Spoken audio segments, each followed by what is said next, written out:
Assalamualaikum warahmatullahi wabarakatuh. Inna hamdan lillah wa syukru lillah wa la hawla wa la quwata illa billah. Asyhadu an la ilaha illallah wahdahu la syarikalah wa asyhadu anna Muhammadan abduhu wa rasuluh. Allahumma sholli ala Muhammad wa ala alihi wa sahbihi ajmain. Amma ba'du. Wallahu ta'ala fil Qur'anil Karim. A'udzu billahi minasyaitonir rajim. Bismillahirrahmanirrahim. Wal mu'minuna wal mu'minati ba'duhum awliya'u ba' ya'muruna bil ma'ruf wa yanhanil munkar wa yuqimunas shalah. Wa qala Allahu ta'ala aidan fihi hudallil muttaqin alladzina yu'minuna bil ghaibi wa yuqimunas shalah wa mimma razaqnahum yunfikun. Jamaah rahimatullah, dalam kesempatan yang baik ini, mari kita yang pertama memanjatkan puji syukur kehadirat Allah Subhanahu wa Ta'ala yang sampai saat ini kita masih selalu diberi banyak kenikmatan. Karena banyaknya kenikmatan sehingga kita tidak bisa menghitung. Dan juga dalam kesempatan yang baik ini, mari kita aturkan sholawat dan salam kepada Nabi Agung Nabi Muhammad Sallallahu Alaihi Wasallam. Jamaah rahimatullah, sedikit saya akan menyampaikan kultum yang terkaitan dengan ibadah sholat. Bahwa sholat itu sesuai dengan keyakinan kita di dalam syariat agama harus dijalankan. Dan juga dicantumkan dalam syariat Islam, rukun Islam yang jumlahnya ada 5. Yang pertama itu membaca syahadat, yang kedua menjalankan sholat, dan juga nomor 3 berpuasa dalam bulan Ramadan, dan yang keempat memberikan atau mengeluarkan zakat. Yang kelima, menjalankan ibadah haji bagi yang mampu. Artinya bahwa sholat itu harus ditegakkan dan dilaksanakan sesuai pada firman Allah pada surat At-Taubah yang tadi kami baca. Wal mu'minuna wal mu'minatu ba'duhum awliya'u ba' ya'muruna bil ma'ruf wa yanhanil munkar wa yuqimunas shalah. Dan orang-orang yang beriman, laki-laki dan perempuan, sebagian mereka adalah menjadi penolong bagi sebagian yang lain. Mereka menyuruh mengerjakan yang ma'ruf, mencegah dari yang mungkar, dan mendirikan sholat. Jadi secara penerjemahan jelas bahwa orang mukmin satu dengan mukmin yang lain, baik perempuan maupun laki-laki, itu punya kewajiban saling mengajak di dalam kebaikan dan mencegah perbuatan yang mungkar. Itu menjadi satu tuntunan ataupun kaidah orang mukmin seperti itu, termasuk mengajak melaksanakan sholat. Ini menjadi ciri khas orang mukmin. Juga di dalam firman Allah yang lain juga diterangkan ciri-cirinya orang mukmin, diantaranya fihi hudallil muttaqin alladzi yu'minuna bil ghaibi wa yuqimunas shalah wa mimma razaqnahum yunfikun. Di dalam Al-Quran ada petunjuk bagi mereka yang bertakwa. Jadi orang beriman sama dengan orang bertakwa. Jadi orang beriman, orang yang bertakwa yaitu mereka yang mengimani pada yang gaib yang pertama.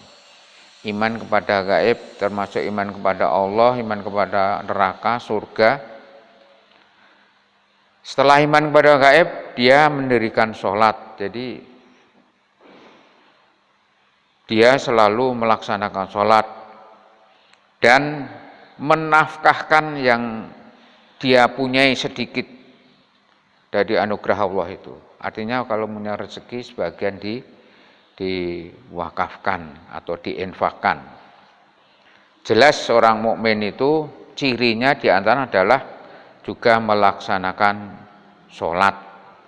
Jadi maka untuk itu sholat menjadi satu kunci orang mukmin. Dalam hadis juga diterangkan Rasulullah SAW, an Abi Hurairah radhiyallahu anhu qala sami'tu Rasulullah sallallahu alaihi wasallam yaqulu ara'aitum lan lau anna nahron bibabi ahadikum yaktasilu fihi kulu yaumil khamsa maratan hal yanqa min darnihi syai'un qala la yabqa min darnihi syai'un qala fakadzalika masalu khamsi yahullah bihinna khotoya. Artinya sahabat Abi Hurairah radhiyallahu berkata, aku mendengar Rasulullah SAW bersabda, bukanlah kamu telah melihat apabila di depan pintu rumah salah seorang di antara kamu mengalir sebuah sungai, lalu dia mandi 5 kali setiap hari, masihkah ada kotoran yang tinggal di badannya? Jawab sahabat, tidak ada sedikit pun kotoran yang menempel pada badannya. Lalu Rasulullah bersabda, demikianlah perumpamaan sholat 5 waktu. Dengan sholat 5 waktu itulah Allah mengampuni segala dosanya. Jadi hadis ini menjelaskan bahwa dengan sholat 5 waktu itu bagikan orang di depan rumahnya ada sungai yang mandi sampai 5 kali, artinya sholat 5 waktu itu kok seperti umpamakan orang mandi. Dari apakah masih ada kotorannya? Jawab Rasulullah, itu bersih dari kotoran, artinya termasuk dosanya diampuni selama dia menjalankan sholat dan tidak berbuat dosa besar. Hadis yang lain juga menerangkan an Abdillah bin Qurdin radhiyallahu anhu qala Rasulullah sallallahu alaihi wasallam awalu ma yuhasabu bi abdu yaumal qiyamah as-salat wa in salahat fa an saluhat sairu amalihi wa in fasadat sairu amalihi. Sahabat Abdillah bin Qurdin radhiyallahu anhu berkata bahwa Rasulullah sallallahu alaihi wasallam telah bersabda, yang pertama kali dihisab dari amal seorang kelak pada hari kiamat adalah sholat. Apabila sholatnya baik, maka semua amalnya lain dianggap baik, dan apabila sholatnya jelek, maka hancurlah seluruh amal yang lain. Jadi hadis yang kedua juga menjelaskan bahwa orang yang menjalankan sholat itu menjadi ukuran dari amal semuanya. Kalau sholatnya bagus, maka amal yang lain ikut bagus. Kalau amalnya kalau sholatnya itu jelek, tidak bagus, artinya kadang-kadang sholat, kadang-kadang tidak, sholatnya tidak khusyuk, sholatnya tidak tepat waktu, nah itu, maka amal yang lain pun jadi jelek. Maka untuk itu sholatlah dengan bagus, tertib, khusyuk, sesuai waktunya, insya Allah amal yang lain menjadi bagus. Hadis yang ketiga, terakhir mungkin, an Jabir bin Abdillah radhiyallahu anhu qala Rasulullah sallallahu alaihi wasallam, baina rujuli wa bainal kufri tarakul salat. Sahabat Jabir radhiyallahu anhu berkata bahwa Rasulullah sallallahu alaihi wasallam bersabda, yang memisahkan antara seorang dengan kekufuran adalah meninggalkan sholat. Jadi kalau orang sholat disepeleke, itu menjadi ukuran, artinya dia jadi orang kufur. Kufur itu ingkar atau perkataan kafir. Jadi secara garis besarnya, orang itu kalau tidak sholat berarti walaupun dia Islam, maka dia adalah kufur, berarti dia kafir. Maka itulah menjadi ciri khas seorang muslim itu harus sholat 5 waktu komplit. Kalau tidak sholat berarti dia kufur dan dia adalah kafir.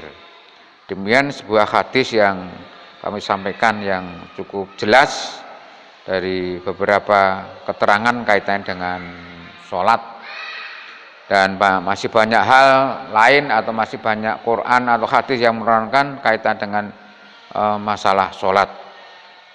Demikian yang sempat atau sedikit kami sampaikan dalam kultum ini, mudah-mudahan bermanfaat khususnya pada saya sendiri, umumnya pada jamaah rahimatullah. Dan apabila ada kekurangan, kekhilafan itu dari saya sendiri atas keterbatasan saya, dan apabila ada hal yang benar itu dari Allah Subhanahu wa taala. Wastabiqul khairat, billahi taufiq wa hidayah. Assalamualaikum warahmatullahi wabarakatuh.